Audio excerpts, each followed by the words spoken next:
ఒక్కసారి కొమ్మూరి గోల్డ్ కి కాల్ చేయండి. తాకట్లో ఉన్న మీ బంగారాన్ని విడిపించి మార్కెట్ ప్రైస్ కి వాళ్ళు కొనుక్కుని మిగతా డబ్బులు మీకు ఇచ్చేస్తారు. రైట్, బ్రేకింగ్ న్యూస్ వస్తున్నాం. మనం టీవీ స్క్రీన్ పై తమిళనాడు సీఎం విజయ్ సంచలన నిర్ణయం తీసుకున్నారు.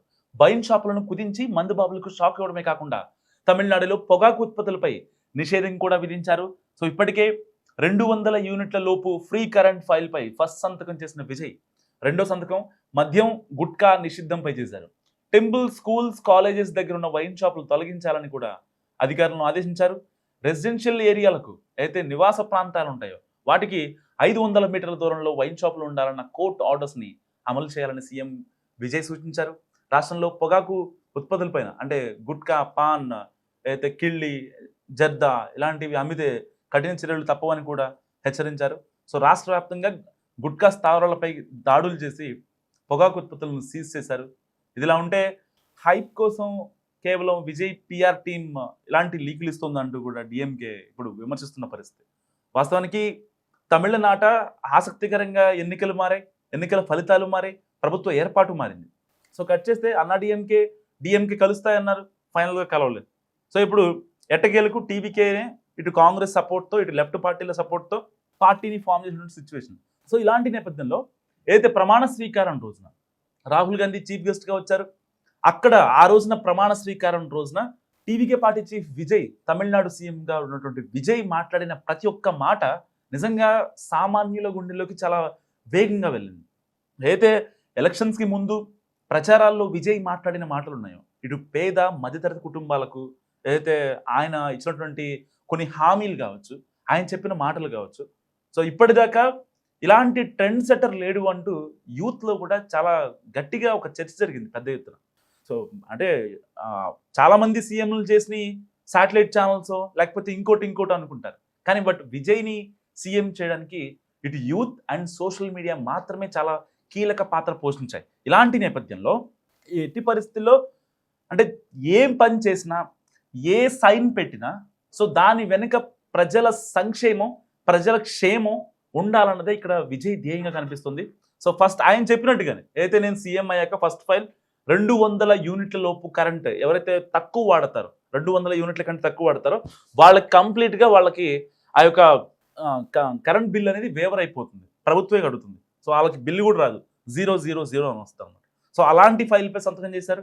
అండ్ సెకండ్ సైన్ అయితే మందు బాబులకు షాక్ ఇస్తూ షాకింగ్ డెసిషన్ తీసుకున్నారు. బేసిక్గా ఏ ప్రభుత్వాలైనా, కేంద్ర ప్రభుత్వాలైనా లేకపోతే రాష్ట్ర ప్రభుత్వాలైనా మందు విషయంలో మందు బాబులకు షాక్ ఇవ్వడంలో చాలా జాగ్రత్తగా ఆలోచిస్తూ ఉంటాయి. ఎందుకంటే ఏ రాష్ట్రమైనా బతికేది ఆల్మోస్ట్ 20%. ఒక 100 రూపాయలు ప్రభుత్వం ఖర్చు చేస్తుందంటే దాంట్లో 20 నుంచి 25 రూపాయల వరకు కేవలం ఈ యొక్క మందు బాబులు ట్యాక్స్ పేయర్లు కట్టే డబ్బులతోనే. దాంట్లో ఎలాంటి మొహమాటం లేదు. గతంలో మనం చూసుకున్నాం 2019 నుంచి 2024 వరకు ఏపీలో కావచ్చు, 2018 నుంచి 2023 వరకు తెలంగాణలో కావచ్చు. సో ఈ రెండు పార్టీలు అప్పుడు టీఆర్ఎస్ కావచ్చు, అక్కడ ఏపీలో వైసీపీ కావచ్చు. సో అక్కడ లిక్కర్ని ఎప్పుడు కూడా బ్యాన్ చేయాల్సిన సిచ్యువేషన్ ఏర్పాటు చేయదు. సో కావాలంటే కొన్ని కొత్త బ్రాండ్లు పెడతారు, ఇంకా బ్రాండ్స్ ప్రమోట్ చేసి సో ఇంకా పేదల దగ్గర నుంచి డబ్బులు తీసుకుంటారు తప్ప ఎక్కడా కూడా అంటే మందు నిషిద్ధం చేస్తామని వాళ్ళు హామీ ఇచ్చినా సరే నిలబెట్టుకునే సిచ్యువేషన్. సో ఆబ్వియస్లీ ఎవరైనా సరే ఆ సాహసం చేయరు.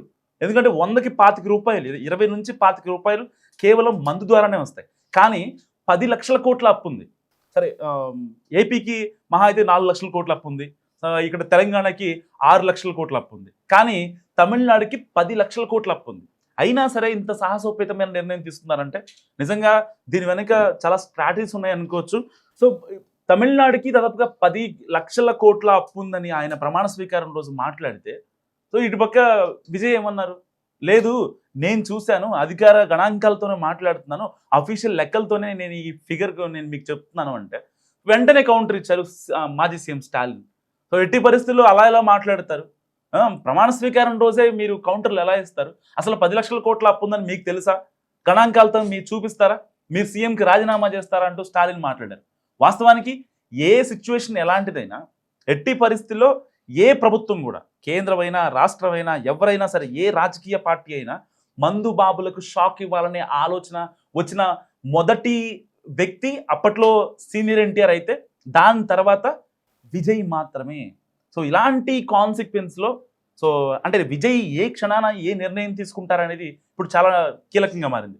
సో ఇప్పుడు మనం చూస్తూ ఉంటాం చిన్న చిన్న బడ్డీ షాపుల దగ్గర కావచ్చు, చిన్న చిన్న షాప్స్లో వాళ్ళు అమ్మే వాటికన్నా కూడా ఈ యొక్క సిగరెట్స్ కానీ, లేకపోతే పాన్ కావచ్చు, లేదంటే జర్దా కావచ్చు, కిళ్ళి కావచ్చు, ఎక్సో బీస్ కావచ్చు, కొన్ని గుట్కా మసాలాలు, పాన్ మసాలాలు ఉంటాయి.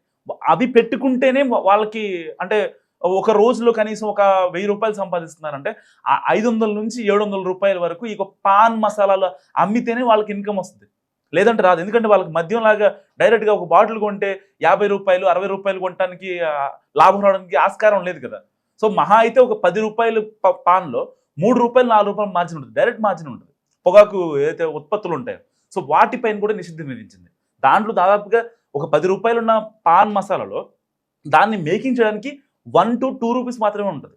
దాని యొక్క అంటే ఇటు ట్రాన్స్పోర్ట్ పరంగా కావచ్చు, అడ్వర్టైజ్మెంట్ పరంగా కావచ్చు, అండ్ సెంట్రల్ గవర్నమెంట్ కట్టే ట్యాక్స్ కావచ్చు, స్టేట్ గవర్నమెంట్ కట్టే ట్యాక్స్ కావచ్చు, ఇవన్నీ కూడా 6 రూపాయల దాకా ఉంటాయి. అంటే అక్కడ 2 రూపాయలు మాత్రమే ఈ యొక్క కస్టమర్ దగ్గర నుంచి ఎవరైతే వెండర్ ఉంటారో వాళ్ళకి లాభం కలుగుతుంది.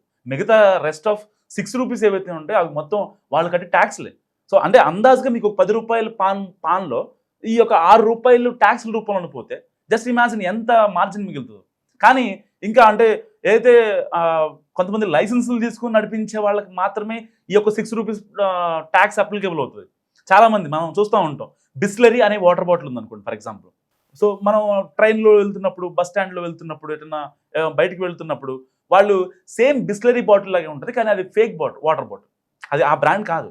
ఆ బ్రాండ్తో అమ్మేసుకుంటూ ఉంటారు. యాక్చువల్గా 20 రూపాయల ఒక 1 లీటర్ బిస్లరీ వాటర్ బాటిల్కి మనం చూసుకుంటే దాదాపుగా ఒక 12 రూపాయలు ట్యాక్స్ వెళ్తుంది. కానీ ఇదే సేమ్ ఫేక్ బిస్లరీ బాటిల్లో రూపాయి కూడా ట్యాక్స్ వెళ్తుంది.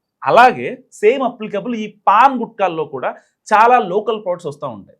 సో పొగాకు ఉత్పత్తి మీద లేకపోతే ఏదైనా పెద్ద పెద్ద మ్యానుఫ్యాక్చర్లో పాన్ కావచ్చు, గుట్కా కావచ్చు, ఈ యొక్క మసాలాస్ మ్యానుఫ్యాక్చర్లో చేసిన వాళ్ళు ఎవరైతే ఉంటారో, అయితే మద్యం, ఇప్పుడు నార్మల్ మద్యం ఉందనుకోండి, ఆ మద్యానికి నకిలీ మద్యం తయారు చేస్తూ ఉంటారు. మనం చూసాం ఇంతకుముందు చిత్తూరు జిల్లాలో నకిలీ మద్యం కేసు చూసాం ఏపీలో. సో ఇలాంటి కాన్సిక్వెన్స్లో గుట్కాల్లో కూడా అప్లికబుల్ అవుతూ ఉంటాయి. సో వాటికి ఎలాంటి ట్యాక్స్ కట్టక్కర్లా. దాదాపుగా 10 రూపాయలు గుట్కా అంటే దానికి ఆల్మోస్ట్ 8 రూపీస్ దాంట్లో లాభం ఉంటుంది. మహా అయితే వాళ్ళు తీసుకునేది, ఎందుకంటే వాళ్ళు దొరికారు అనుకోండి, వాళ్ళ యూనిట్లు, వాళ్ళ వ్యవస్థ, సో మొత్తం కూడా ఆ కేటగిరీలు బంద్ అయిపోతారు. సో ఎందుకు అనవసరంగా మనకేదైతే వాళ్ళకి 2 రూపాయలు 3 రూపాయలు మార్జిన్ చేసుకొని అమ్మేసుకుంటూ ఉంటారు.